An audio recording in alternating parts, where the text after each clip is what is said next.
PM Modi ने भारत और रूस के बीच दोस्ती को ध्रुव तारे की तरह स्थिर बताया। उन्होंने कहा कि पिछले 8 दशकों में दुनिया ने कई उतार चढ़ाव देखे, मानवता को कई तरह की चुनौतियों और संकटों से गुजरना पड़ता है, लेकिन इन सब के बीच भारत रूस की दोस्ती ध्रुव तारे की तरह हमेशा अटल और स्थिर बनी रही। मोदी ने रूसी पर्यटकों को 30 दिन का फ्री वीजा देने का ऐलान किया है। वहीं प्रेस कॉन्फ्रेंस में रूसी राष्ट्रपति पुतिन ने भारत को बिना रुकावट के तेल की सप्लाई जारी रखने का ऐलान किया। प्रेस कॉन्फ्रेंस में भारत रूस के बीच किसी लड़ाकू विमान या बड़े रक्षा सौदे का ऐलान नहीं हुआ है, जबकि इसकी उम्मीद की जा रही थी। इसके बावजूद कई अहम घोषणाएं हुई, जिनका मकसद भारत रूस व्यापार बढ़ाना है।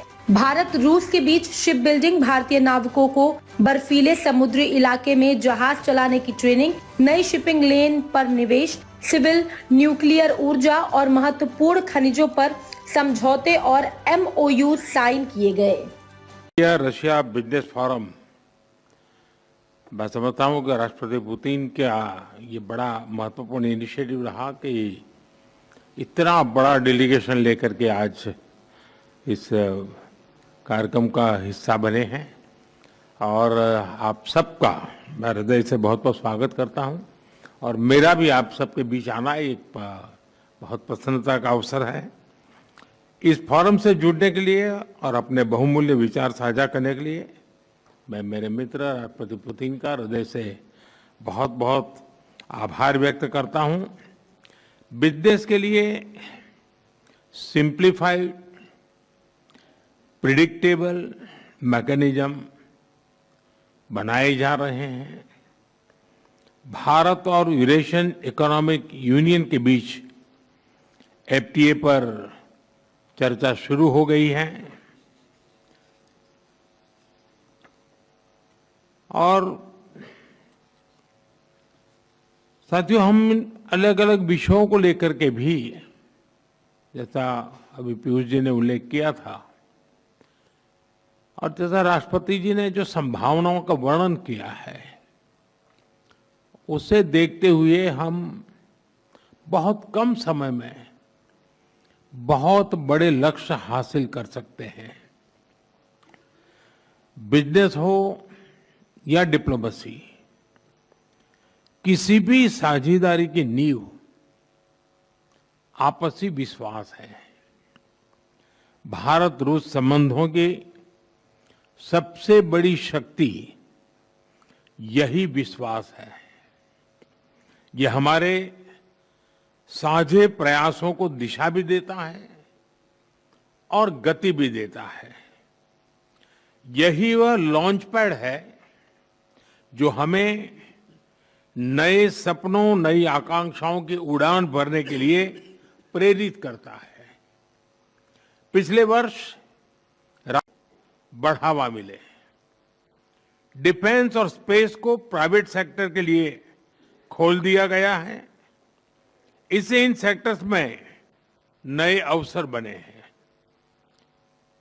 अब हम सिविल न्यूक्लियर सेक्टर में भी नई संभावनाओं के द्वार खोलने जा रहे हैं।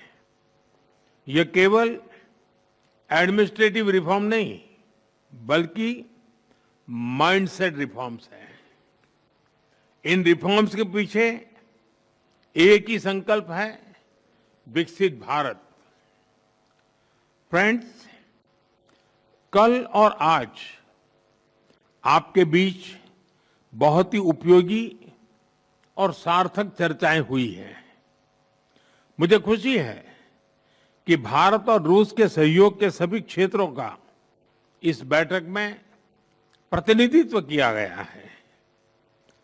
आप सभी के सुझावों और प्रयासों के लिए मैं आपका हार्दिक अभिनंदन करता हूं। मेरी ओर से हमारे सहयोग को आगे बढ़ाने के लिए कुछ विचार आपके सामने मैं रखता हूं।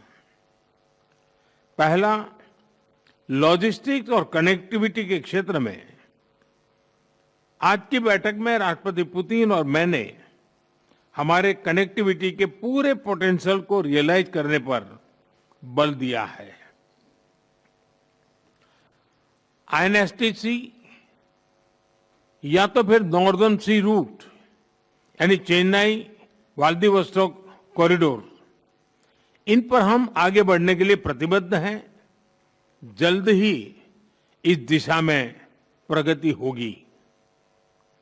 इससे ट्रांजिट टाइम घटेगा, कॉस्ट कम होगी और बिजनेस के लिए नए मार्केट्स खुलेंगे। डिजिटल टेक्नोलॉजी की ताकत के साथ हम कस्टम्स, लॉजिस्टिक्स और रेगुलेटरी सिस्टम को वर्चुअल ट्रेड कॉरिडोर से जोड़ सकते हैं।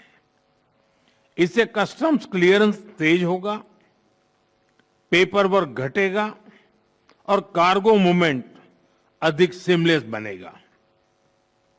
दूसरा, मरीन प्रोडक्ट्स। रुस्तम-ए-हिंद सत्य, निष्पक्ष और निर्भीक पत्रकारिता का प्रतीक। हमारा संकल्प, आपके अधिकार, आपकी आवाज। ताज़ा खबरें, गहन विश्लेषण और दिल को छूने वाली कहानियाँ जो जागरूकता जगाएं और बदलाव की प्रेरणा दें। रुस्तम-ए-हिंद के साथ हर पल रहें अपडेटेड। हमारे परिवार का हिस्सा बने। सब्सक्राइब करें, कोई खबर ना छूटे। चैनल को सब्सक्राइब करें, नोटिफिकेशन ऑन करें, ब्रेकिंग न्यूज की तुरंत खबर ज्वाइन करें, खास कवरेज का हिस्सा बने। कमेंट, लाइक, शेयर, अपनी राय साझा करें, सच्चाई को फैलाएं। हमें फॉलो करें YouTube, Facebook, Instagram, LinkedIn, X और वेबसाइट है रहnews.com। आइए सच्चाई और जागरूकता की यात्रा में साथ चलें।